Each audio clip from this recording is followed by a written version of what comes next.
सर्किटचं पुढचं अजून एक लास्ट गणित आहे आपल्याकडे, ते न्यूमेरिकल आपण आता सॉल्व करूया आणि आपण आपल्या RC सर्किटकडे जाऊया. ठीक आहे, तो RL सर्किट झाल्यानंतर RC सर्किट बघायचं आपल्याला. काय दिलं आहे?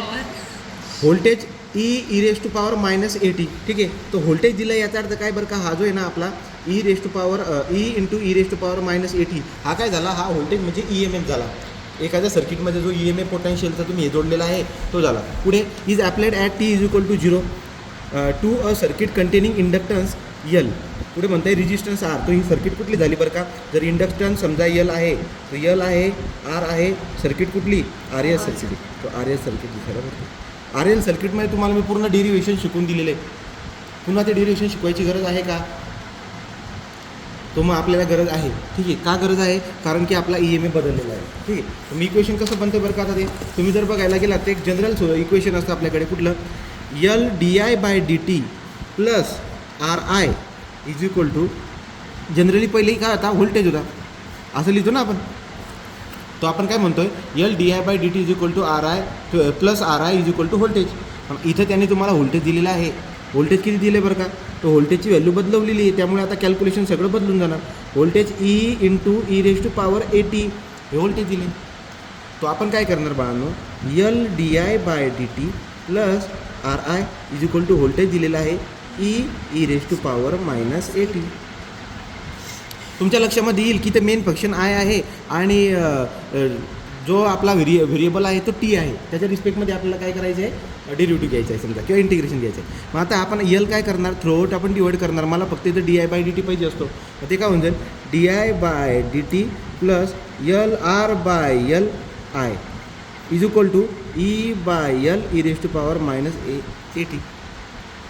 याच्यावरून काय आयडिया आली, याच्यावरून तुमची आयडिया आली की सर इथं P = R/L आहे. बघा ना, I सोडला तर हा का असतो, P असतो. तो P = R/L.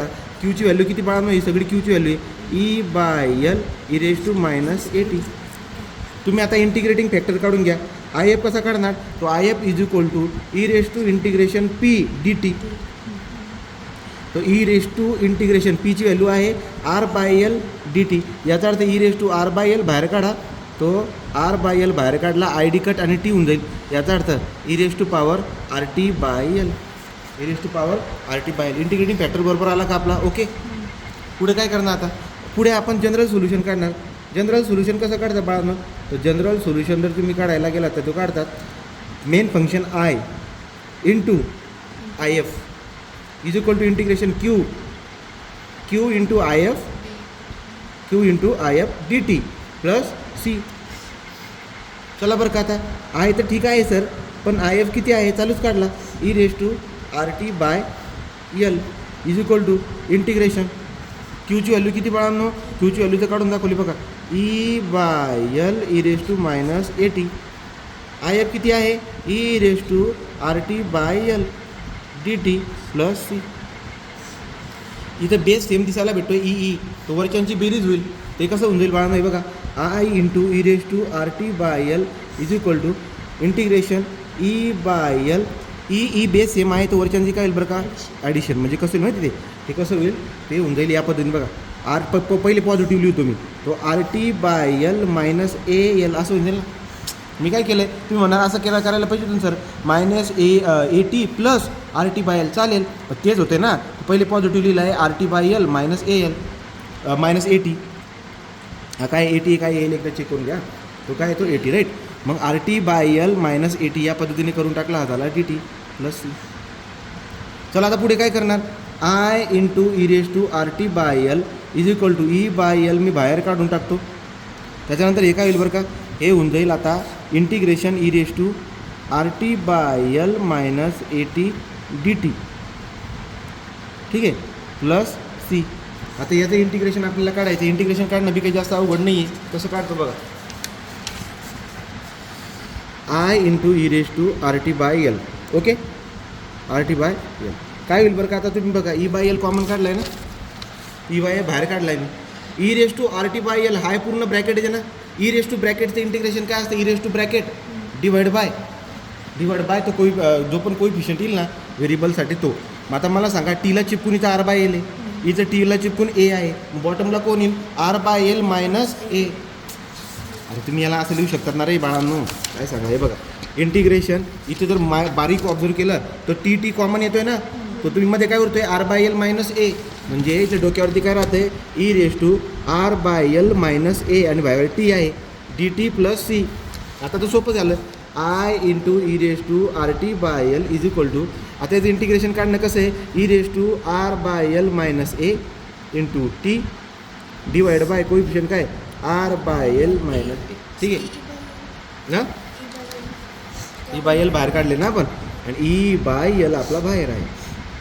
ओके, या पद्धतीने तुम्ही करू शकता. डन झालं का, तो ई बाय एल बाहेर होता, आर टी बाय एल पण झाला. इथपर्यंत आपण आलेलो आहोत. आता याला आपल्याला सुधारता येईल का, सुधारायचं बघा.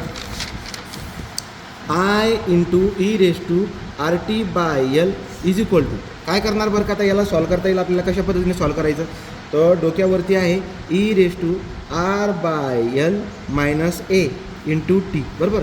या खालच्याला कसं सॉल्व करणार बाळांनो, याला असं करता नाही येणार का, आर मायनस हा एल इथे गेला A L divide by L, याचा अर्थ एल एल जो आहे ना तो एल एल आपल्याला गायब होताना दिसायला भेटणार आहे आता प्लस हाय एल आणि हाय एल. तुम्ही म्हणणार गायब कसं होईल, हा बघा ना खाली आहे वरती जाईल, तर याचा अर्थ हाय एल आणि हाय एल कटून जाईल. मग काय राहील इथं I into E raise to R T by L is equal to E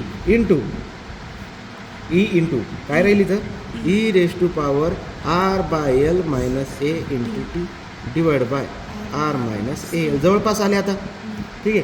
आणि इथं काय राहतं आपला प्लस. कंडिशन काय आहे की बाबा सुरुवातीला आय इज इक्वल टू जेव्हा झिरो असतो तेव्हा सुरुवातीला म्हटलं time T is equal to zero आहे, मग टाका time T is equal to zero असताना करंट झिरो आहे ना, मग ही व्हॅल्यू जर तुम्ही टाकली तर काय येईल T is equal to zero टाकताय तुम्ही आहे, म्हणजे इकडची सगळी बाजू काय झाली झिरो. इकडे या, इथे जर का समजा तुम्ही टीची व्हॅल्यू झिरो टाकताय ती पूर्ण टर्म काय होऊन जाईल झिरो, म्हणजे पूर्ण टर्म झिरो होऊन जाते.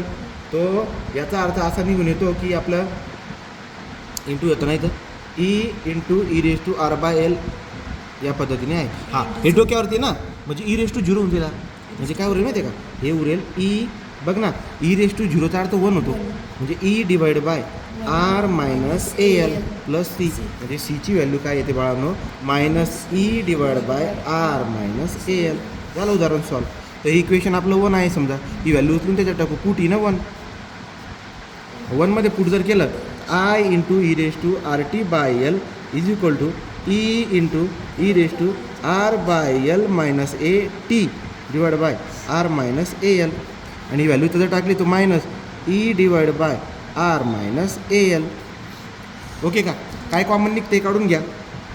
तो कॉमन काय येतं I into E raise to power R T by L, common काय येते E divide by R minus A L बाहेर आला, मध्ये काय उरतोय E raise to R by L minus A raise to power T minus one. आता पुढे काय करणार बरं का, अजून भरपूर काही करता येईल आपल्याला, ठीक आहे. तो भरपूर काही करता येईल, तुम्ही जर इथे पण थांबून गेले तरी पण चालेल. आता दुसरी आयडिया काय करताय बघा, करंटचं इक्वेशन काढायला लावलं ना, हे इकडे काय करा मल्टिप्लायला इकडे जाताना डिवाइडला होईल, तो E divide by R minus A L डिवाइडला जर पाठवलं तर काय होईल बाळा आर टी बाय एल आहे, तो आर टीमध्ये आला तो आर टी बाय असं होऊन जाईल नाही बघा, E raise to R T by L divide by E raise to R T by L minus E raise to A T divide by E raise to R T by L. ठीक आहे का, आणि पुढे काय परत one आहे ना, one divide by E raise to R T by L. काय केलं मी कळालं का, सेपरेट देऊन टाकलं. तर मग असं केल्यानंतर जे आन्सर येईल तुमचं E divide by R minus A L, त्याने प्रूव्ह करायला लावलं आहे का, शो करायला लावलं आहे, तर हे शो करून टाका ना. आता हे बघा याचं उत्तर किती येईल वन. हां, याचं उत्तर किती आलं वन. याचा आन्सर किती येतं हे चेक करा, E raise to minus A T divide by R T by L. याचं होऊन जाईल E raise to minus R T by L, याचं आलं, याचं इकडे लिहून टाकतो E raise to power minus R T by L हा होऊन जाईल. याचं काय येईल काढून बघा, तो E raise to T T कटला, आर बाय एल बी उरतोय ना, पॉज कर बघा. आता बघा याला जर तुम्ही सॉल्व केलं तर ई रेस टू पॉवर बघा ई सेम आहे, तो E raise to power A T minus R T by L असं राहील ना ते, बरोबर. मग करून बघा I is equal to E divide by R minus A L. एवढं केल्यानंतर तुम्ही हेच प्रूव्ह जरी म्हटलं तरी पण चालणार आहे, ठीक आहे. आता वन मायनस याचं कॅल्क्युलेशन काय होईल बरं का, बघा याचं कॅल्क्युलेशन काय होईल, वन मायनस समथिंग अजून उरतं आहे ना, तो L A T minus R T divide by L E raise to minus R T by L. जेव्हा बी तुम्ही ही कंडिशन शोधून काढली कॉन्स्टंटची की -E/R आहे, तर या केसमध्ये काय करायचं, ते इक्वेशनमध्ये वनमध्ये पुट करून द्यायचं. वनमध्ये पुट करताना दाखवायचं आणि डायरेक्टली एवढं सगळं न लिहिता ते आपण फायनल इक्वेशन लिहून टाकायचं आणि हेन्स प्रूफ बोलून द्यायचं. काय इक्वेशन दिले त्यांनी? So therefore I = E/R - AL e⁻⁻RT-e⁻RT/L hence prove करून मोकळायचं. असं का करतोय? कारण याच्या ऐवजी जर दुसरा कोणी कॉपी करणारा राहिला असता तर त्याने एवढं थोडी ना सॉल्व्ह केलं असतं. कॉपी करताना त्याला एवढं दिसणार आहे. ठीक आहे का? या पद्धतीने तुम्ही सॉल्व्ह करू शकता. स्टॉप.